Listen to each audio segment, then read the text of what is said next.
Hello दोस्तों, dictation start होगी 3 second बाद। स्टार्ट। इसमें कोई संदेह नहीं कि इस वक्त कोरोना से हालात काफ़ी ख़राब हैं। ऐसे में अगर परीक्षाओं का आयोजन होता तो परीक्षार्थियों में संक्रमण का खतरा कई गुना ज़्यादा बढ़ जाता। सीबीएसई की परीक्षा में करीब 35 लाख से ज़्यादा बच्चे बैठने थे। इसमें 14 लाख से ज़्यादा 12वीं के और 22 लाख बच्चे 10वीं के हैं। परीक्षा मई के महीने में होनी थी। विशेषज्ञों ने अप्रैल और मध्य मई में महामारी के चरम पर होने का अनुमान व्यक्त किया है। माना जा रहा है मई में रोजाना संक्रमितों का आंकड़ा 3 लाख को पार कर सकता है। ऐसे में परीक्षाओं का आयोजन एक और गंभीर संकट खड़ा कर देता। बोर्ड परीक्षाओं के दौरान खुद को भीड़ से बचा पाना मुमकिन ही नहीं है। परीक्षा केंद्रों पर होने वाली भीड़ संक्रमण फैलने का बड़ा जरिया बन जाती। इसके अलावा घर से परीक्षा केंद्र तक आने जाने के दौरान जोखिम कम नहीं रहता। अगर ऐसे में बच्चे संक्रमित होने लगते तो परीक्षा देने की स्थिति में भी नहीं रह पाते। विशेषज्ञ यह कहते आ रहे हैं कि संक्रमण फैलने का सबसे बड़ा जरिया भीड़ है। ऐसे में हर किसी को भीड़ से बचना जरूरी है। अगर परीक्षाएं होती तो विद्यार्थियों के लिए यह संभव ही नहीं था कि वे अपने को भीड़ से सुरक्षित रख पाते। पैराग्राफ। चाहे राज्यों के बोर्ड हों या केंद्रीय बोर्ड, सभी के लिए परीक्षाओं का आयोजन कराना एक चुनौती भरा काम होता है। हालांकि यह सब एक निर्धारित व्यवस्था के तहत चलता है, फिर भी है तो बड़ा काम। लेकिन आज जिस तरह के हालात हैं वह बोर्डों के लिए बड़ा संकट भरा और चुनौतीपूर्ण साबित हो रहा है। इसलिए कई राज्यों ने अपनी बोर्ड परीक्षाओं को फिलहाल टाल दिया है। सीबीएसई का परीक्षा आयोजित कराने का काम राज्य बोर्डों के मुकाबले इसलिए भी ज़्यादा बड़ा है कि इसकी परीक्षाओं का आयोजन अखिल भारतीय स्तर पर होता है। ऐसे में सीबीएसई कैसे सफलतापूर्वक यह आयोजन करा पाता, यह बड़ा सवाल था। पिछले साल भी कोरोना संकट के कारण बोर्ड परीक्षाओं में व्यवधान पड़ा था और कई पर्चे रद्द करने पड़े थे। परीक्षार्थियों की तादाद लाखों में होने की वजह से ऑनलाइन परीक्षा का विकल्प भी हाल फिलहाल संभव नज़र नहीं आता। न तो बोर्ड इसके लिए तैयार हो पाए हैं, न परीक्षार्थी। भविष्य में कोरोना जैसे संकट दस्तक देते रह सकते हैं। ऐसे में परीक्षाएं आयोजित कराने वाले बोर्डों को नए सिरे से योजनाओं और रणनीति पर विचार करना चाहिए कि कैसे हम ऑनलाइन परीक्षा की दिशा में बढ़ें। पैराग्राफ। हमारे देश में मुख्य धारा की फिक्र के मुद्दे आम तौर पर वही बनते हैं जिनसे समर्थ तबकों के हित अहित जुड़े होते हैं। इसी के मुताबिक ये मुद्दे सरकारों की प्राथमिकता सूची में दर्ज होते हैं कि वह उन पर कितनी शिद्दत से ध्यान देती है।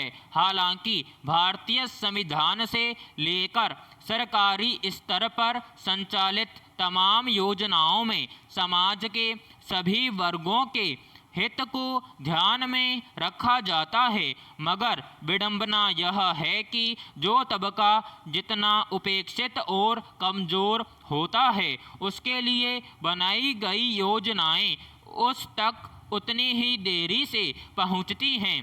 कई बार उन्हें इनका लाभ नहीं भी मिल पाता है। देश के अलग अलग हिस्सों में प्रवासी बच्चों की समस्या को इसी बिंदु से देखा जा सकता है।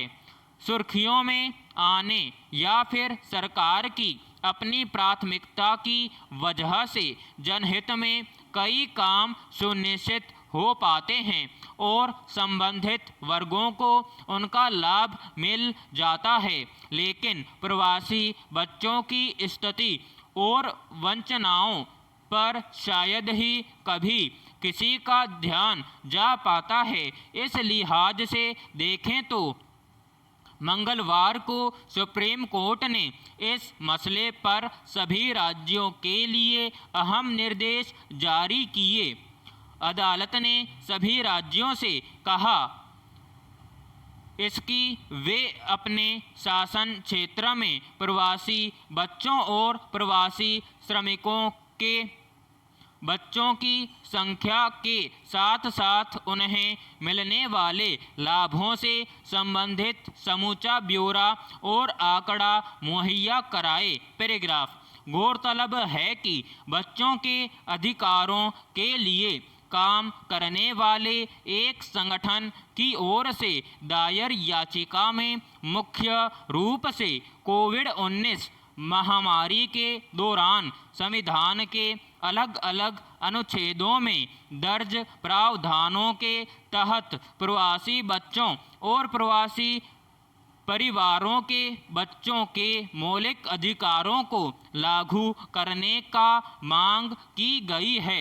दरअसल प्रवासी श्रमिकों के शहरों में जाने के क्रम में उनके साथ गए गांव में रह गए या वैसे बच्चे जो अपनी स्थितियों की वजह से मजबूरी में मजदूरी के लिए पलायन करते हैं, उनकी समस्याएं अनदेखी रह जाती हैं, जबकि मौजूदा दौर में सबसे ज़्यादा यही बच्चे बुरी तरह प्रभावित हुए हैं और अपने न्यूनतम अधिकारों से भी वंचित हो गए हैं।